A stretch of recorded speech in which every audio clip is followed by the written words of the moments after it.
नमस्कार, सियासी अखाड़ा देख रहे हैं आप। मैं हूं आपके साथ वरुण गोयल। हरियाणा में राज्यसभा चुनाव का रण जो है वो सच के तैयार हो गया है, लेकिन ऐसा लग रहा है कि रण में दूसरी तरफ महारथी नहीं दिखाई देंगे। भारतीय जनता पार्टी ने किरण चौधरी के नाम का ऐलान कर दिया है, यानी कि किरण चौधरी को कांग्रेस छोड़कर भाजपा में जाने का फायदा मिला है और पार्टी उन्हें इस पद से नवाज रही है। हालांकि राज्यसभा हरियाणा में एक ऐसा मुद्दा रहता है जिस पर खूब सियासत होती है और खूब पक्ष विपक्ष की राजनीति देखने को मिलती है, पर लग रहा है इस बार राज्यसभा का चुनाव एक तरफा ही आगे बढ़ रहा है। और अगर ऐसा हो रहा है तो चुनाव से पहले इसके मायने क्या हैं? क्या विपक्ष सरकार को वॉक ओवर दे रहा है? और अगर ऐसा है तो विपक्ष में बिखराव साफ तौर पर नजर आएगा। इस राज्यसभा चुनाव का क्या वाकई कोई असर पड़ेगा? और किरण चौधरी अगर चुनाव जीत जाती हैं तो जो चौधरी बंसीलाल की विरासत है, क्या वो बीजेपी के साथ आएगी? बहुत सारे विषय चर्चा करेंगे। पहले एक रिपोर्ट देखिए। प्रदेश में राज्यसभा उपचुनाव की एक सीट को लेकर सियासी दांव-पेच तेज हो गए हैं। बुधवार को नामांकन की आखिरी तारीख है। बीजेपी ने चुनाव को लेकर अपना ग्राफ बना लिया है और बिना उम्मीदवार का चेहरा घोषित किए जीत की दावेदारी ठोंक दी है। एक तरफ बीजेपी अपने प्रत्याशी का चेहरा नहीं दिखा रही है, तो वहीं दूसरी तरफ किरण चौधरी को उम्मीदवार बनाने की अटकलें तेज हैं। किरण चौधरी ने विधायक पद से इस्तीफा दे दिया है। राज्यसभा सीट को जीतने के लिए बीजेपी अपनी पूरी दावेदारी ठोक रही है, तो वहीं दूसरी तरफ विपक्ष अपने उम्मीदवार को लेकर अभी कशमकश में फंसा हुआ है। पूर्व सीएम भूपेंद्र सिंह हुड्डा जहां अपना संख्या बल कम बता रहे हैं और इशारों में जेजेपी से समर्थन देने की बात कह रहे हैं, लेकिन अब हुड्डा के बयान पर दिग्विजय चौटाला ने तंज कसते हुए कहा कि हुड्डा को हार का डर सताने लगा है। जननायक जनता पार्टी ने और दुष्यंत चौटाला जी ने कल ट्वीट करके कहा है कि बीजेपी के खिलाफ कांग्रेस की जो संख्या बल है अब वो सबसे ज्यादा है, और उसके आधार पर हमारे भी कुछ साथी और छोड़ करके जो गए हैं वो कांग्रेस में शामिल हुए हैं। कांग्रेस के पास नंबर पूरा है और नंबर गेम में कांग्रेस बहाना नहीं बना सकती। किसी स्पोर्ट्समैन को, किसी अच्छे नेक हरियाणवी को राज्यसभा भेजने के लिए उन्हें नाम प्रपोज करना चाहिए, और मुझे उम्मीद है कि वो अच्छा नाम प्रपोज करेंगे और हम उनका साथ इसमें देंगे, चाहे वो विनेश फोगाट हो, चाहे वो कोई और कलाकार हो, चाहे कोई अच्छा ऐसा सिंबॉलिक आदमी हमारा जो जाए, जो राज्यसभा के अंदर अलग जिसकी छाप। देखिए, मैं तो कई दफा कह चुका, हमारा संख्या बल नहीं है। पूरा 28 MLA हमारे, और जीतने के लिए 44 चाहिए। 3 हमारे जो है इंडिपेंडेंट सपोर्ट कर रहे हैं, 32 हैं, और जीतने के लिए 44 चाहिए। 44 का मतलब 13 और चाहिए, वो हमारा संख्या बल है नहीं। इस बात से हम चुनाव नहीं।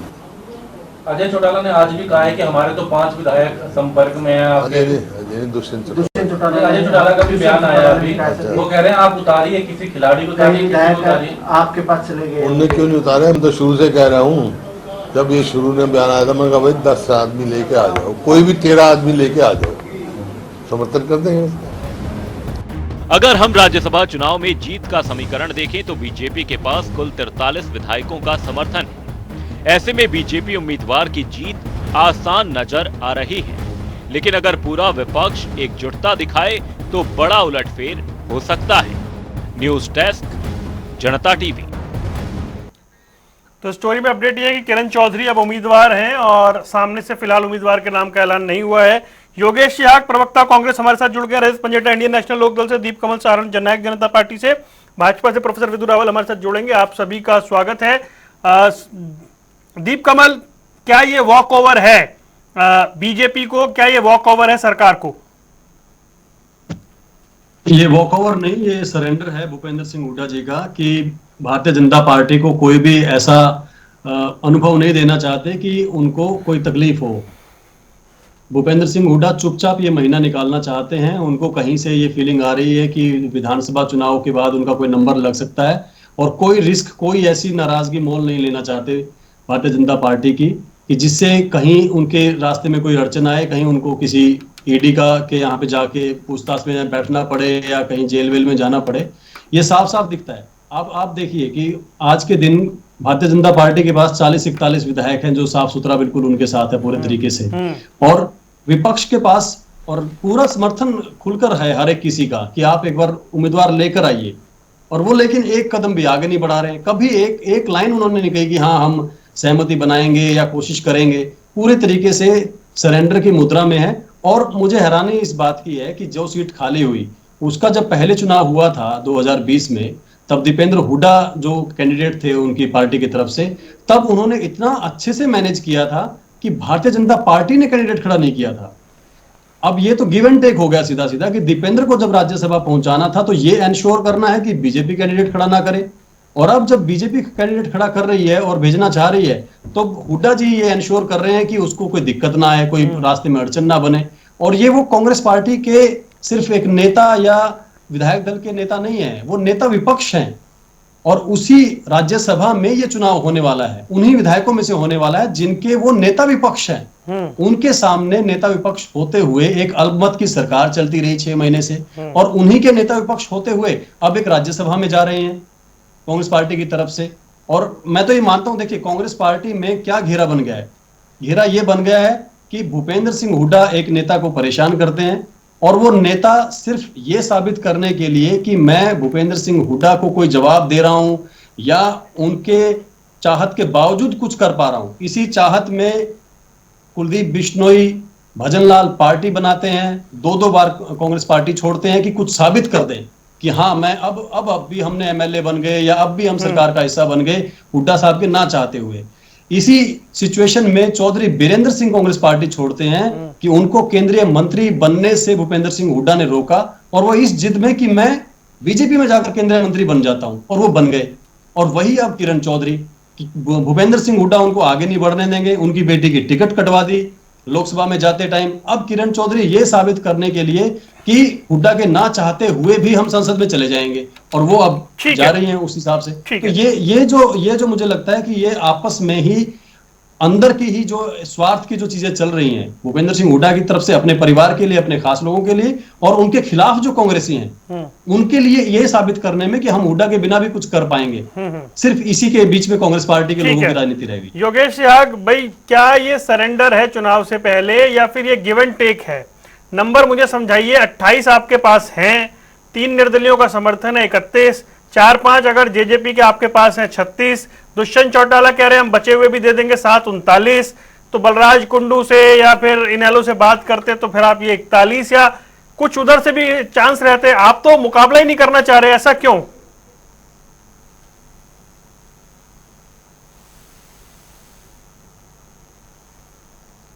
योगेश भाई ऑडियो नहीं आ रहा, देखिए म्यूट तो नहीं कर रखा।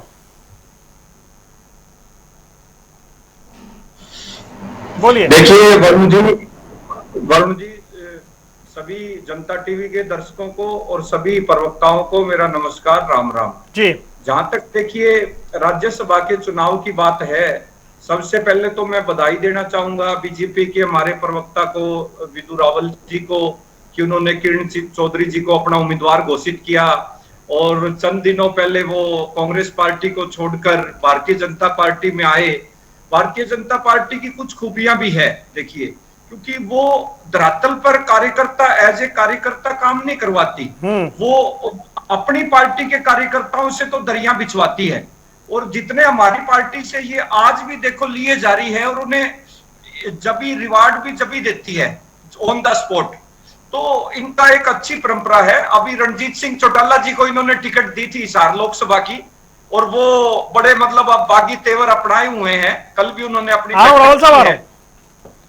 नहीं, मेरा सवाल को आप डक कर गए। मैं कह रहा हूं कि मुकाबला क्यों नहीं करा आपने?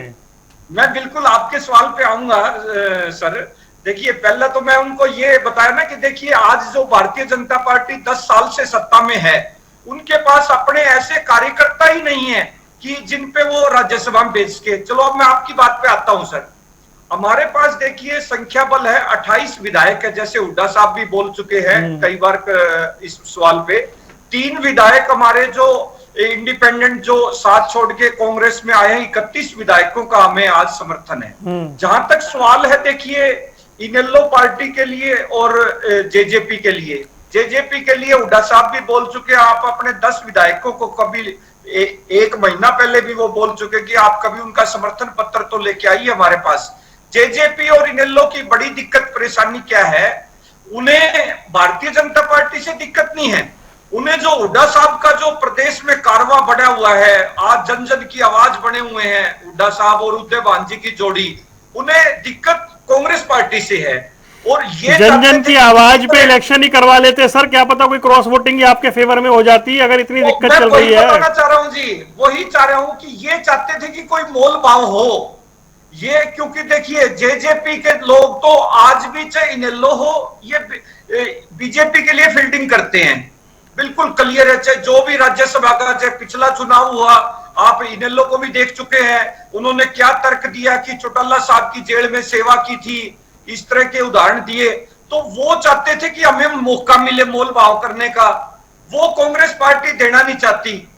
मेन बात ये है, हम इस तरह का कांग्रेस पार्टी बीजेपी को मौका देना चाहती है कि आओ सांसद बनाओ। चलिए जी सर, आप बीजेपी को मौका देंगे सांसद बनाने का, है ना? ठीक है, देखिए हमारे पास बहुमत नहीं है, ठीक है, क्योंकि अगर हम सर जब बहुमत था तब कहां बना लिया आपने? छोड़िए, फिर आप जब था बहुमत तब नहीं बना पाए आप। प्रोफेसर विधु रावल, मुझे एक बात बताएं कि भाई ये क्या कोई गिव एंड टेक के चक्कर में ऐसा हुआ है? एक सवाल दीप कमल कह रहे थे, दूसरा सवाल ये है कि क्या अपनी पार्टी में नहीं लोगों को मौका मिलता आपके यहाँ? वरुण जी, आपको नमस्कार और आपके माध्यम से जनता टीवी देख रहे सभी दर्शकों को और हमारे जो साथी पैनलिस्ट हैं उन सबको नमस्ते। मैं उम्मीद कर रहा हूं मेरी आवाज ठीक ठाक बहुत बढ़िया आ रही है। अरे वाह। और मैं योगेश सिहाग जी को बधाई देना चाहता हूं कि आज वो कांग्रेस पार्टी के प्रवक्ता हैं, आज वो कांग्रेस पार्टी की बात रखते हैं। जो योगेश सिहाग बोलते हैं वो कांग्रेस पार्टी की लाइन होती है, यानी कोई कांग्रेस के बड़े से बड़ा नेता कुछ भी कहकर अपने बयान को व्यक्तिगत कह सकता है, लेकिन योगेश सिहाग जो कहते हैं वो पार्टी की असल लाइन होती है। वही योगेश सिहाग जो दरिया बिछाने का काम तो विधु रावल के साथ भाजपा युवा मोर्चा में किया करते थे, लेकिन जैसे ही कांग्रेस में चले गए, कांग्रेस के पास कोई प्रवक्ता नहीं था। कांग्रेस को भाजपा से गए हुए, भाजपा के संस्कार दिए हुए, भाजपा के द्वारा ट्रेन किए गए, मैं जवाब देता हूं विधु रावल की बात का, मिले अपने द्वारा अपनी बात को। एक मिनट बीच में नहीं, देखो योगेश भाई आपने शुरू किया, गिव कर रहा हूं, प्लीज आप अपने समय बोलिएगा। मैं बिलो द बेल्ट कभी नहीं खेलता हूं, लेकिन मेरे पास जवाब है आप सबके, कोई बात नहीं। तो इसलिए जिनके, मैं पहले भी कहता रहा हूं, जिनके घर शीशे के होते हैं उन्हें लाइट जलाकर कपड़े नहीं बदलने चाहिए, पहली बात। दूसरी बात, आपके सवाल पर आता हूं सीधा सीधा सा। कपिल जी माफी चाहूंगा, वरुण जी, इनको बेशक आप हटा दीजिए विंडो से, आपके सवाल पर सीधा सीधा आ जाता हूं मैं जी। अब मामला यह है कि आपने कहा कि हमारे इनका आरोप यह था, इनका आरोप कैरी फॉरवर्ड किया आपने कि क्या हमारे पास कोई कार्यकर्ता नहीं मिलता। जिन पार्टियों को, जो पार्टियां लपलपाती रहती हैं कि दूसरी पार्टियां टिकट दे दे विधानसभा की, लोकसभा की, और उसके बाद जो बचे हुए असंतुष्ट हैं उनको हम डोरे डालकर लपलपाकर अपना कैंडिडेट बना लें और फिर उनके बूते वो बताते हैं हमारे 15% वोट है, हमारे 10 विधायक हैं, वो पार्टियां आकर हमें ज्ञान देने लगी हैं। अरे भाई, किरण चौधरी जी ने जिस दिन भारतीय जनता पार्टी की सदस्यता ग्रहण कर ली ना, उस दिन वो भारतीय जनता पार्टी की कार्यकर्ता बन गई। वो ऐसा नहीं हुआ कि भाजपा ने टिकट नहीं दिया सिहाग साहब को और आपने तुरंत उनको टिकट दे दिया, वो विधायक बन गए भाजपा के लोगों के सामने, और उनके बूते आप जो अपने 10-10 विधायक गिनवाते रहे 5 साल तक हमें। वो ऐसा नहीं है कि रजत पंजेटा की पार्टी कहती रही अरे हम आदमपुर चुनाव में हम मास्टर स्ट्रोक देंगे, देखना कैंडिडेट कैसा देंगे। कैंडिडेट ऐसा दिया जिसकी टिकट कटी 12 बजे, उसको माफी चाहूंगा 11:15 12 बजे अभय सिंह चौटाला ने उसकी टिकट इंडियन नेशनल लोकदल की डिक्लेयर कर दी और 12:30 बजे उसने कांग्रेस पार्टी से इस्तीफा दिया, यानी जिसके इस्तीफा भी 12:30 बजे हुआ। तो इसलिए भगवान के लिए, जहां तक बात रही भारतीय जनता पार्टी की, भारतीय जनता पार्टी जब आप ही गिनवाते हैं ना, 2-2 सांसद थे हमारे। आप खत्म कर रहा हूं इस बात को और मैं इस डिबेट को once and for all end कर देना चाहता हूं। 2-2 आप ही सांसद गिनवाते थे ना, तब हमारा वोट प्रतिशत कितना था? पूरे देश के अंदर जो है मात्र 3.5% वोट मिला था हमें। अगर जनता हमारे साथ आई है तो जनता का साथ देते हुए नेता भी हमारे साथ आए हैं। जब हमने जनता को स्वीकार किया अपने वोटर के रूप में, तो उनके साथ आए लोगों को भी कर रहे हैं। आपको भी स्वीकार करते हैं हम, आप लोगों का भी जब भी सद्बुद्धि आए, जब भी भारत माता की जय और भारत माता की विजय करने का जब भी मन में आ जाए, कोई नहीं, उम्र कभी पूरी नहीं होती, जब भी भारत माता को परम वैभवता के शिखर पर पहुंचाने का जीवन में लक्ष्य मिल जाए, अपने निजी स्वार्थ छोड़ने का मन करे, किसी नेता वेता के साथ पीछे घूमकर छोटा मोटा कोई पद मिल जाए, इस स्वार्थ से जिस दिन आप ऊपर हो जाए, उस दिन आप भी भाजपा में आइए और आपका भी पूरा मान सम्मान करेंगे।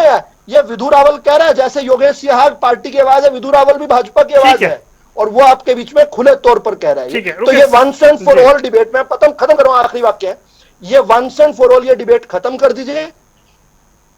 कांग्रेस में असंख्य ऐसे लोग हैं जो पता नहीं कहां कहां घूम घूम के आ जाते हैं, लेकिन शुद्ध से चांद में भी दाग ढूंढने की प्रयास। ठीक है, जेजेपी तो बनी ही कहीं का ईंट कहीं का रोड़ा है, फिर भी शुद्धता किससे चाहिए वरुण जी? विधु रावल से चाहिए, भाजपा से चाहिए। अरे भाई कभी अपने गिरेबान में झांका करो, क्या मैं नेताओं की फेहरिस्त बताऊं क्या? कांग्रेस के, इनालो के, जेजेपी के बताऊं क्या? रावल साहब रुकिए, बस आ गई ना बात, विस्तार से आ गई। रजत पंजेटा, ये भूपेंद्र सिंह हुड्डा ने क्लियर कहा भाई हमारे पास नंबर्स नहीं है, बाकी लोग आ जाए तो हम कर देते, बाकी लोग आए नहीं। उन्होंने बड़ी स्पष्टता से अपनी बात कह दी है।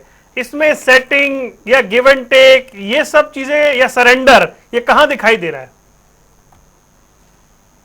देखिए, लड़ाई लड़ने से पहले हथियार वो उसके साथ कोई ना कोई सेटिंग होगी। आपको इससे क्या पता कि भाजपा में कितने लोग क्रॉस वोटिंग कर सकते हैं? आप इतनी बात करते हो, आप बजरंग पुनिया को क्यों नहीं आपने कैंडिडेट बनाया? आप और भाजपा खिलाड़ियों की बात करती है, विजेंद्र बॉक्सर को इन्होंने क्यों नहीं बनाया? या हुड्डा जी बोलते आप भाजपा छोड़ के आइए, आपको हम राज्यसभा भेजते हैं विजेंद्र बॉक्सर को। आपने लड़ाई जो हथियार पहले ही डाल दिया, आपने लड़ाई लड़ी नहीं, यानी आपकी कोई ना कोई आपस में काट काट है। इससे तो साफ प्रतीत होता है। आप अपना कम से कम कैंडिडेट उतारिए तो सही, हो तो जाने दीजिए दो हाथ। अब बात आती है कांग्रेस के प्रवक्ता की। कांग्रेस के प्रवक्ता बड़ी अच्छी अच्छी बातें करते हैं, कुछ लगता है कोई मुझे पता नहीं था कि इनका इतिहास भाजपा से जुड़ा है, हो सकता है इस वजह से कुछ बातों के बारे में जानकारी ना रखते हो। R.K. आनंद जी के वक्त भाजपा के पास मात्र 14 विधायक थे,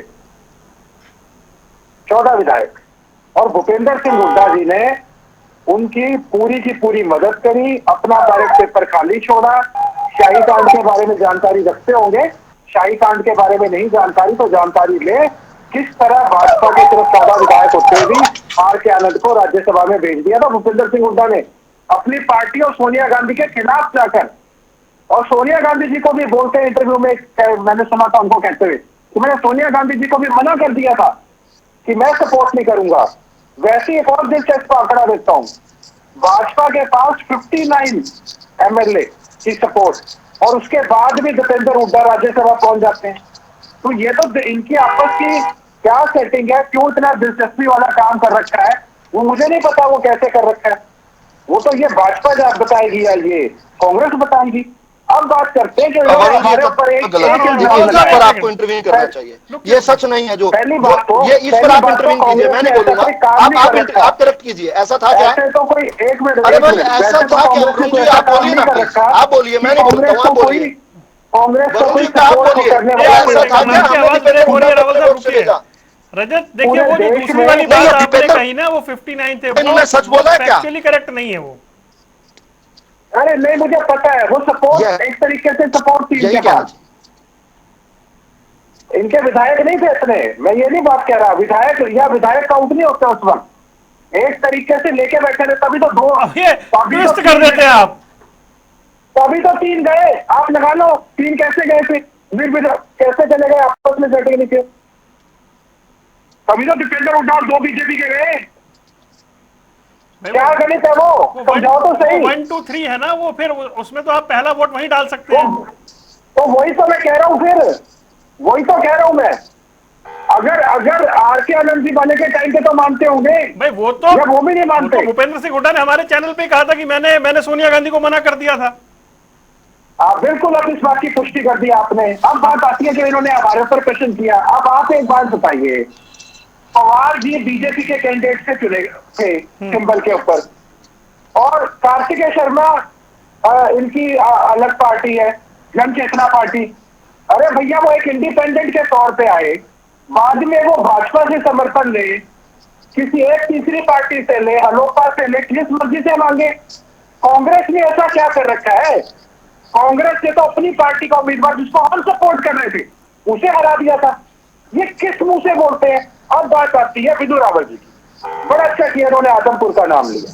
जब आदमपुर का नाम लिया तो चर्चा बहुत गर्म थी कि कुलदीप बिश्नोई जी भाजपा के कैंडिडेट हो सकते हैं। एक तो उनका इस्तेमाल, भाजपा से वैसे एक और फैक्ट बताऊंगा आपको, भाजपा इतिहास में आज तक आदमपुर से नहीं कभी जीती थी। कुलदीप बिश्नोई जी के आने के बाद वो कुलदीप बिश्नोई का वोट बैंक है जो इतिहास में पहली बार ये भाजपा ने आदमपुर की सीट जीती भव्य बिश्नोई के रूप में। दूसरी बात, जब उनसे आप बात करते हो, ना तो उनके लड़के को मंत्री पद दिया, ना उनको राज्यसभा भेजा, उनका इस्तेमाल राजस्थान में भी किया। छोड़ दीजिए ना, वो तो अलग विषय हो गया। उसका वो अलग विषय नहीं है, ये भी बड़ा गंभीर विषय है। छोड़ दीजिए, फायदा लिया भाई। हमारी चुनाव संचालन समिति के अध्यक्ष हैं वो। अभी विधु रावल की बैठक लेकर आए हैं वो। विधु रावल की बैठक लेकर अभी आए हैं संचालन। किस तरीके से कहा किसका इस्तेमाल करना है वो बड़ी अच्छी तरह कर रहे हैं। और उनके पिताजी के बारे में खट्टर जी की जो टिप्पणी थी, चौधरी भजनलाल, स्वर्गीय चौधरी भजनलाल जी के बारे में जो खट्टर जी की टिप्पणी थी, क्या उसे भूल गए? भाई कहीं और जा रही है चर्चा, रुकिए राज्यसभा चुनाव पे प्लीज। जा रही है, मैं तो मान रहा हूँ। हाँ तो आप भेज रहे हैं ना, प्लीज रुकिए। मैं ले जाना चाह रहा हूँ। नहीं आप मत ले जाइए, रुकिए। रुकिए। विशुद्ध इलेक्शन में होगी तब चलेंगे, ठीक है, रुकिए। दीप कमल, मुझे एक बात बताएं कि ये भाई अगर नंबर नहीं है, उन्हें कॉन्फिडेंस नहीं है कि बीजेपी के मुकाबले 43 नहीं दिख रहे दूर दूर तक, तो फिर किसी को खड़ा करके उसकी फजीहत क्यों करवाएं वो? नहीं देखिए, तो आप क्या ये कहना चाह रहे हैं कि भूपेंद्र सिंह हुड्डा जी वही इलेक्शन लड़ेंगे जिसमें उनको जीत पक्की पहले दिखाई जाएगी ऑन पेपर? ऐसा होगा? ऐसा कभी होता है राजनीति में कि हम पहले जीत को कागज पर देख लेते हैं लिख के और उस पर और उसे साइन करवा लेते हैं कि माकन साहब के टाइम में तो जीत पक्की कागज पे थी। कब? माकन साहब के टाइम में। मैं कह रहा हूं कि ऐसा हो ही नहीं सकता ना, कभी नहीं हो सकता। कभी ये तो अनिश्चितता हमने कितने सारे पिछले 5-6 साल में देख ली, चाहे आर.के. आनंद जी का था, माकन साहब का था, चाहे और इलेक्शन थे, वो तो इस तरीके से तो राज्यसभा के चुनाव में सारी गुंजाइश रहती ही है। और जब दीपेंद्र हुड्डा जब गए थे तब भी तो कांग्रेस पार्टी के पास 30-31 ही एमएलए थे और इतने उनको चाहिए थे। अब कोई गारंटी थोड़ी थी कि वो 30-31 वोट पड़ जाते, लेकिन अगर कैंडिडेट ही सामने नहीं आएगा तो फिर चुनाव ही नहीं होगा, तो फिर गिना जाएगा कि हाँ जीत लिया है चुनाव को। और मैं आपको आज से 20 साल पहले की एक सिचुएशन बताता हूं। आज से 20 साल पहले, एग्जैक्टली 20 साल पहले 2004 में किरण चौधरी जी ने राज्यसभा का इलेक्शन लड़ा था। उस वक्त कांग्रेस पार्टी के पास सिर्फ 21 एमएलए थे और उनको भी राज्यसभा जाने के लिए 31 एमएलए चाहिए थे। उसके बावजूद किरण चौधरी ने नॉमिनेशन भरा, इलेक्शन लड़ा, 1 वोट से वो चुनाव हारी। त्रिलोचन सिंह, सरदार त्रिलोचन सिंह इंडिपेंडेंट कैंडिडेट बनकर इनेलो की मदद से राज्यसभा में गए। लेकिन इसका मतलब ये नहीं कि आप 21 एमएलए हैं तो आप कैंडिडेट ही खड़ा नहीं करोगे। आज तो 31 है, 30 इनके पास है, अपने 28 है, 30 है, जो भी हैं। 3 निर्दलीय हैं, 5 हमारे लिए बैठे हैं। हम लोग समर्थन दे रहे हैं, कह रहे हैं कि किसी सामाजिक व्यक्ति को ले आओ, किसी अच्छे व्यक्ति को आप आगे फॉरवर्ड करो, लेकिन वो इनके क्राइटेरिया में फिट नहीं बैठता ना। आप कैंडिडेट देखिए, ऊपर से आता है तो आर.के. आनंद आते हैं, ऊपर से आते हैं तो अजय माकन आते हैं, घर से हरियाणा से जाते हैं तो शादीलाल बत्रा जाते हैं रोहतक वाले, या दीपेंद्र हुड्डा जाते हैं, या कुमारी शैलजा जाती हैं, या पहले ईश्वर सिंह गए थे। इन सब चीजों से बाहर कहां जाती है कांग्रेस पार्टी? कब वो सोच सकते हैं कि महावीर गुड्डू को हरियाणा में पद्म भूषण मिला है, हमारे कलाकार को, वो भी राज्यसभा में जा सकते हैं, कोई खिलाड़ी भी जा सकता है, कोई और सामाजिक व्यक्ति, कोई किसान भी। हम खड़ा तो करके देखें, एक बार आजमाएं तो सही। ये जो विधायक हैं, जो आधे इधर दिखते हैं आधे उधर दिखते हैं, इनकी भी तो थोड़ी सी एक टेस्टिंग हो जाए। और मैं तो ये कह रहा हूं कि विधायकों की पूछ हो जाएगी और उस पूछ में बहुत कुछ आता है। अगले 10-15 दिन जो हरियाणा के विधायक हैं उनकी अहमियत हो जाएगी। उनका थोड़ा भला सोच ले भूपेंद्र सिंह हुड्डा जी, अपने अलावा किसी का भला तो सोचे कभी। ये ज्यादा खतरनाक है, विधायकों की पूछ करना वो बड़ा मुश्किल का। अरे वो है ना, वीरेंद्र सिंह जी ने कहा था ना 100 करोड़ हो, थोड़ा सा सोचे कभी किसी के बारे में। किसी को तो कहीं जाने का मौका दें, किसी गरीब व्यक्ति को दे दें, किसी सामाजिक व्यक्ति को दे दें एक हाथ में। मतलब मुझे लगता नहीं कि उनके पास नंबर नहीं है दीप कमल, वो कह तो रहे हैं हम तो कर देते, नंबर ही नहीं है। साइड में नंबर तो एक दिन जब नियत बनाएंगे तो नंबर अपने आप बन जाएंगे। अगर घर बैठे यूं कहते रहेंगे कि नंबर ही नहीं है, नंबर ही नहीं है, तो फिर नंबर कभी नहीं आएगा। नंबर को पहले गिनते तो सोनीपत से लोकसभा चुनाव क्यों लड़ते भूपेंद्र सिंह हुड्डा जी, जहां से 2.25 लाख वोटों से हारे? तब नंबर नहीं गिना था उन्होंने। चलिए, अंदाजा नहीं होगा। तो ये सीधा सीधा सरेंडर है, ये बचने की कोशिश है। ये है कि कोई नाराजगी ऐसा ना हो कि 4-5 दिन विधानसभा चुनाव छोड़कर नॉमिनेशन भरवाने जाना पड़े, कोई विधायकों की मीटिंग लेनी पड़े, या जो है किसी और के लिए अभय सिंह चौटाला से, दुष्यंत चौटाला से, बलराज कुंडू से, गोपाल कांडा से, इन लोगों से मदद मांगनी पड़े किसी और के लिए। दीपेंद्र हुड्डा के लिए सब कुछ करेंगे। ठीक है, दीपेंद्र हुड्डा के लिए सब कुछ करेंगे, और किसी के लिए नहीं करेंगे। योगेश सिहाग, ये अच्छी स्ट्रेटेजी है कि इस टाइम किसी छोटे मोटे चुनाव में ध्यान नहीं है, पूरा ध्यान जो है वो विधानसभा चुनाव पे है। देखिए वरुण जी, दीप कमल जी ने मेरे मुंह की बात बोल दी। वो मुख्यतः जो जेजेपी और इनेलो यही चाहती है कि किसी तरह महत्व हो जाए विधायकों का, जो बचे कुचे 10-15 दिन बचे थे, कि कुछ उनके लिए और ट्रेडिंग का मौका मिल जाए, तो वो कांग्रेस पार्टी नहीं चाहती। और जहां तक मेरे साथी विदु रावल जी की बात का मैं वो आंकड़ा देने वाले कांग्रेस पार्टी में ही है, तरह से मुझसे परिचित नहीं है। मैं छात्र राजनीति के समय से कांग्रेस की विचारधारा से जुड़ा रहा हूं और यूथ कांग्रेस का इलेक्टेड प्रदेश महासचिव बना हूं, पर लोकसभा महासचिव बना हूं। और मैं कुछ दिनों के लिए डेपुटेशन पे, जब 2014 में मोदी था कि पता नहीं देश में क्या बदलाव करेंगे, उस समय मैं डेपुटेशन पे 2-2.5 साल के लिए बीजेपी में आया था और वहां मैंने इनका सारा सिस्टम भी देखा था। तो जब भी मैंने वापिस कांग्रेस पार्टी में चला गया था और आज मैं 7-8 साल से कांग्रेस पार्टी में हूं भाई। और पहले मुझे जिला प्रवक्ता बनाया गया था, अब प्रदेश की जिम्मेदारी थी। और मैं एक और आग्रह करता हूं विदु रावल जी से कि देखिए, आप इतने राष्ट्रवादी व्यक्ति हैं, प्रोफेसर हैं, हमें खुशी होती मेरे भाई को राज्यसभा में भेजते तो कितनी हमें सबको अच्छा लगता, सब प्रवक्ताओं को। तो देखिए, कांग्रेस पार्टी के ये नहीं, उन्हें कुछ तो समय दीजिए। आप एकदम एक्सपोर्ट करते हो कांग्रेस से और उन्हें उम्मीदवार बना देते हो, उसके बाद उन्हें कुछ नहीं देते। बीजेपी आपने कुलदीप बिश्नोई को, जो भावी सीएम हमारे, चुरा लेते हो। जो कांग्रेस पार्टी में किरण चौधरी जी का इतना कद था कि वो एक सीएम इन वेटिंग थी, कुलदीप बिश्नोई जी वेटिंग थे, सीएम की कतार में थे। फिर वो सीएम ही ने, और यहाँ आपने उनको मंत्री तक नहीं बनाया। कभी ये भी नहीं कहा वो डिप्टी सीएम बन जाएंगे। समझती है। और देखिए, ये बात आपको एडमिट करनी पड़ेगी, आप तो अपने पुराने कार्यकर्ताओं को महत्व नहीं दे सकते। आज रणजीत सिंह जी भी खुली बगावत पे आ गए हैं। अच्छा होता आप अपने लोगों को मौका देते। ठीक है सियाग साहब, मैं आप पे आ रहा हूँ वरुण जी। अब जहां तक राज्यसभा की बात है, बिल्कुल आपने भी ठीक समझा। अब जो सवाल है इन 40 दिनों का, हमारे लिए एक दिन यूटिलाइज करना, क्योंकि एकदम से चुनाव डिक्लेयर हो गए, घंटे एक मिनट हमारे लिए कीमती है। हम इस हॉर्स ट्रेडिंग में अपना समय नहीं व्यर्थ करना चाहते। ठीक है, हमें प्रदेश की चिंता है। बिल्कुल सही है सर, आपका पॉइंट आ गया। रावल साहब, बीजेपी में कूलिंग पीरियड नहीं है किसी के लिए, मतलब वो आए, थोड़ा टेस्टिंग हो जाए, उसकी विचारधारा थोड़ा सा बीजेपी के माहौल में वो रम तो जाए। आपने तो सीधा ही अपर हाउस भेजने की तैयारी कर दी। नहीं, लेकिन कूलिंग पीरियड का तो किसी अन्य पार्टी के भी संविधान में नहीं लिखा हुआ। नहीं, संविधान में तो कहीं नहीं है। तो कूलिंग पीरियड को क्या मानेंगे? 1 दिन मानेंगे, 1 महीना मानेंगे, 1 साल मानेंगे, 10 साल मानेंगे, 50 साल मानेंगे, क्या मानेंगे? तो इसलिए ये कहना, जैसे ये ध्यान में आ जाए कि कोई व्यक्ति जो है कोई बेहतर कंट्रीब्यूट कर सकता है।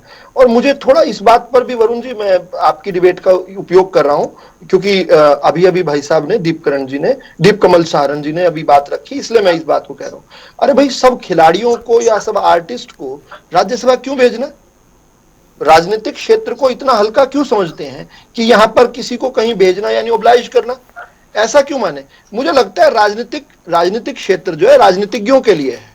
अगर विधु रावल कभी जो है नेशनल खेला हुआ है किसी गेम में, उसका यह मतलब नहीं कि उसको सीधा विधु रावल को कोई बैकडोर एंट्री मिलनी चाहिए कहीं से। हम बहुत सारे अब जमीन से उठ के कार्यकर्ता काम करते हैं, मेहनत करते हैं, उनको क्यों नहीं, जो राजनीतिक परिदृश्य में काम करते हैं, जिनकी सोच राजनीतिक होती है, उन लोगों को क्यों ना आगे बढ़ाएं, अच्छी सोच के लोगों को बुलाएं। इसलिए जो है इस बार लाल किले से देश के प्रधानमंत्री मोदी जी ने जो कहा कि 1 लाख ऐसे युवाओं को उन्होंने आह्वान किया जिनका कोई बैकग्राउंड ना हो, जिनका कोई पुराना बैकग्राउंड ना हो, और बिल्कुल स्वच्छ क्लीन स्लेट आए और देश के लिए चिंता करें। किसी भी राजनीतिक दल में बेशक वो काम करते हो, किसी भी राजनीतिक दल में वो, मेरी आवाज आ रही है? आवाज आ रही है, क्या मेरी आवाज? हाँ, किसी भी राजनीतिक दल में वो काम करें, लेकिन इसके बावजूद भी वो कम से कम देश के लिए कुछ बेहतर कर पाए। मुझे लगता है इस माइंडसेट से भी बाहर निकलना पड़ेगा। जहां तक राज्यसभा की बात है, योगेश भाई, राज्यसभा कोई छोटा मोटा चुनाव नहीं होता।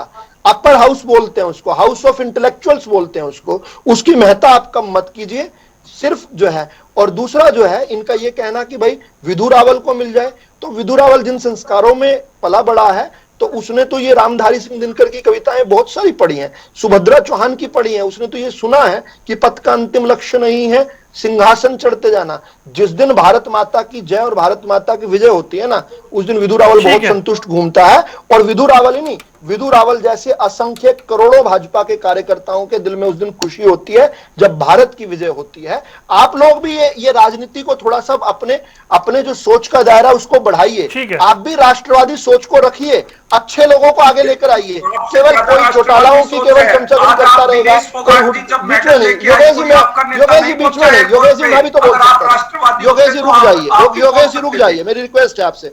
बहुत समय नहीं होता डिबेट में, आप अपने समय बोलो, मैं अपने समय बोल रहा हूं। तो मेरा आपसे कहना, किसी हुड्डा परिवार, बापू बेटा, उसके बाद कोई और आ जाएगा, कोई फर्जी गांधी लगा कर आ जाएगा, कोई चौटाला आ जाए, केवल इन परिवारों से बाहर भी निकलिए। इनमें कोई श्रेष्ठ है उसको आगे बढ़ाइए, लेकिन केवल इन परिवारों में पैदा हुए लोग आपके ऊपर राज करते रहे, ये आपके भी स्वाभिमान को कचोटता होगा, कचोटना चाहिए। राष्ट्रवादी सोच रखिए, जो भारत को आगे लेकर जाएगा उसके साथ चलेंगे, चाहे वो किसी पार्टी का हो। और भाजपा के कार्यकर्ता ऐसा सोच के रखते हैं। हमें एक कहा जाता है कि आप भाजपा से पहले राष्ट्र को रखिए, कभी भाजपा के भी पैर डगमगाए तो भारत को चुनिए भाजपा से पहले। Nation first, party next, self at last, ये हमारा मोटो रहा है लगातार। ठीक है रावल और मुझे लगता है अन्य दलों को भी इस मोटो को पकड़ना चाहिए, ये क्रॉस पार्टी लाइन होना चाहिए, सभी को राष्ट्रभक्त होना चाहिए। ठीक है रजत पंजेटा, मुझे एक बात बताएं, बड़ा क्लियर सिहाग साहब ने कहा कि हमारी नजर बड़े टारगेट पे है, हमारा लक्ष्य आगे है, हम यहां इसमें उलझना नहीं चाहते, इस एक्सरसाइज में लगना नहीं चाहते, इस हॉर्स ट्रेडिंग अगर हो संभावित या आशंका है उसमें हम पढ़ना नहीं चाहते, इसलिए हमारा टारगेट क्लियर है। हमारा टारगेट है 1 अक्टूबर 4 अक्टूबर। देखिए वरुण जी, अगर इस डिबेट को कोई हरियाणा का कोई राजनीति से जुड़ा व्यक्ति, कोई जो मौजूदा जो खुद हुड्डा साहब भी अगर देख रहे होंगे, या कोई और हरियाणा के कोई भाजपा के राजनीति से जुड़े या कोई भी MP MLA कोई भी देख रहे होंगे, वो इस बात से वो इस वक्त हंस रहे होंगे कि ये प्रवक्ता बैठक क्या बात कर रहा है, कि मतलब हम राज्यसभा का चुनाव इसलिए छोड़ रहे हैं कि 1 अक्टूबर को हरियाणा में विधानसभा के चुनाव की वोटिंग होनी है। क्या ये फिट स्टेटमेंट है ये देने के लिए कि आप राज्यसभा का चुनाव भी कोई छोटा चुनाव नहीं होता। अगर आप ये किसने कहा कि हॉर्स ट्रेडिंग होगी? क्या पता भाजपा में इस वक्त अनिल विज जी हैं या और अन्य नाम जो भाजपा से इस वक्त अंदर से दुखी हो, या जिनकी टिकट नहीं कंफर्म हो रही है, या कोई भी अन्य कारण हो, जिनको चेयरमैन ने बनाया या मंत्री ने बनाया या कोई और पद नहीं मिला, तो ये कह देना पहले से कि जातीय भाजपा की सरकार में क्रॉस वोटिंग नहीं होगी, या आपने लड़ाई लड़ने से पहले हथियार डाल दिए। अगर आपके पास 10-15 विधायक है तो समझ में आता है, आप एक फाइट दे सकते हो, और वो फाइट देने से पहले आप ये कहते हो कि हमारे को विधानसभा चुनाव पे फोकस करना है, इसीलिए ये राज्यसभा का चुनाव हम नहीं लड़ना चाहते। मैं इस बात पे मैं सहमत, और मुझे लगता है पैनल में कुछ है भाजपा के प्रवक्ता भी हैं, वो भी इस बात से सहमत नहीं होंगे कि क्या ये फिट स्टेटमेंट है देने के लिए। बहुत ही दुर्भाग्यपूर्ण है अगर आप ये नहीं है। आप चाहते हो कि नहीं। आप विपक्ष में नहीं हो, आप खुद इस तरह की, अगर आप अपना उम्मीदवार खड़ा कीजिए ना, हम समर्थन करेंगे। हम जेजेपी को भी बोल चुके कि कांग्रेस अपना उम्मीदवार नहीं उतारेगी, आप आइए, आप अपना उम्मीदवार लेकर आइए। वो बहुत देर लगा दी। समझा तो रहे हैं कि भाई आप कहते हैं बीजेपी में नाराजगी है, असंतोष है, तो बीजेपी में क्रॉस वोटिंग हो जाती ना, एक बार टेस्ट तो करवा लेते आप, आपने तो कुछ करा ही नहीं। तो जेजेपी या इनेलो अपना उम्मीदवार लेकर आए। ठीक है, एक सेकंड रुके दीप कमल, अपना आप कोई सामाजिक व्यक्ति सजेस्ट करना चाहिए था ना, आप उम्मीदवार उतारना चाहिए था, आपको फिर समर्थन मांगना चाहिए था।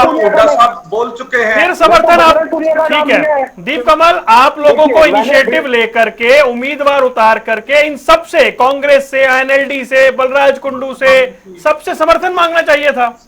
बिल्कुल। देखिए, दो बातें हैं। एक बात तो ये कि जो विदुर रावल जी ने कहा कि खिलाड़ियों को या इनके लिए राज्यसभा में नहीं इतना जोर लगाना चाहिए, ये जगह राजनेताओं के लिए है जो इस फील्ड में ज्यादा काम कर चुके हों, उनको राज्यसभा में भेजना चाहिए। तो मेरे ख्याल से सबसे ज्यादा जो सामाजिक व्यक्ति हैं उनको राज्यसभा में भेजने का काम बीजेपी ने ही किया है पिछले 15-20 साल में, चाहे वो खिलाड़ी हों, चाहे वो कलाकार हों, चाहे और दूसरे लोग हों। राष्ट्रीय स्तर पर ये चीजें चलती है, लेकिन हम हरियाणा के खिलाड़ियों को, हरियाणा के कलाकारों को उस दर्जे का नहीं मानना चाहते। ये सोच कहीं ना कहीं दिखती है कि वहां पर जो बड़े खिलाड़ी होंगे उनको लिए ठीक है राज्यसभा, लेकिन हरियाणा वालों के बारे में आप थोड़ा सा ऐसा ना करें, ये वाला ऐसा भाव लग रहा है। दूसरी बात मैं ये कह रहा हूं, कांग्रेस पार्टी की इच्छा शक्ति और भूपेंद्र सिंह हुड्डा के नेतृत्व में कांग्रेस पार्टी की इच्छा शक्ति क्या कहती है राज्यसभा को लेकर, मैं एक आंकड़ा आपके सामने वरुण जी रखता हूं। जब से 2014 में बीजेपी की सरकार आई है, उसके बाद से अब किरण चौधरी को मिला के, क्योंकि कल नॉमिनेशन फाइल कर देंगे और दूसरा सामने आएगा नहीं, कल ही डिक्लेयर हो जाएंगी, 12 राज्यसभा में हरियाणा से सांसद गए हैं। उनमें से सिर्फ एक दीपेंद्र सिंह हुड्डा कांग्रेस पार्टी की तरफ से गया है, सिर्फ एक। 12 में से 11 आदमी कौन कौन गए हैं बीजेपी की सरकार आने के बाद? चौधरी बीरेंद्र सिंह बीजेपी से, सुरेश प्रभु बीजेपी से, सुभाष चंद्रा बीजेपी के समर्थन से निर्दलीय है, फिर से चौधरी बीरेंद्र सिंह बीजेपी से, डीपी वत्स बीजेपी से, दुष्यंत कुमार गौतम बीजेपी से, दीपेंद्र हुड्डा अकेले आदमी बीच में कांग्रेस से, रामचंद्र जांगड़ा बीजेपी से, कार्तिकेय शर्मा बीजेपी से निर्दलीय, कृष्णलाल पंवार बीजेपी से, सुभाष बराला बीजेपी से। ये अहमियत है बीजेपी, ये अहमियत है राज्यसभा के लिए भूपेंद्र सिंह हुड्डा के लिए, कांग्रेस पार्टी के लिए। 10 साल में एक आदमी भेज पा रहे हो आप? और वो भी क्यों नहीं भेजा जब आपने गठबंधन में सरकार चलाई थी कमल जी, तो जेजेपी भी तो अपना कोटा ले सकती थी। एक मिनट, थोड़ा सा बोलने से पहले आप सोचिए, क्या बना दिया आपने कांग्रेस पार्टी को हरियाणा में? क्या बना दिया आपने? सारे जगह पे अपने पार्टी के नेताओं को, बड़े नेताओं को खत्म करते जा रहे हो। रणदीप सुरजेवाला को भी राज्यसभा जाना पड़ रहा है। यहां पे 10 साल में एक आदमी, दीपेंद्र हुड्डा।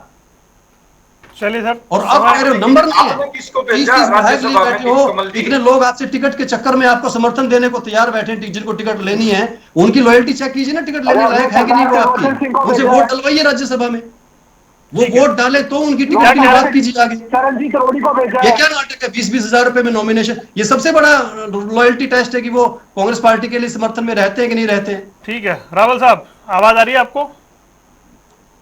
चलिए, लगता है संपर्क उनसे नहीं पा रहा है, समय भी हो गया है, लेकिन स्थिति बिल्कुल स्पष्ट है। एक और राज्यसभा सांसद जी, सियाग साहब जल्दी से एक छोटा सा कमेंट बस। देखिए, दीप कमल जी जितने चिंता कांग्रेस पार्टी की कर रहे हैं, अगर वो अपनी पार्टी की चिंता करें और चिंतन मंथन करें, मैं चिंता क्यों सब लोग आपके अनुरूप धाड़क तक आपको छोड़ के चले गए? आपने 4.5 साल तक हुड्डा जिनको आप सिर पे उठाए घूम रहे हो, वो कैसे नेता है?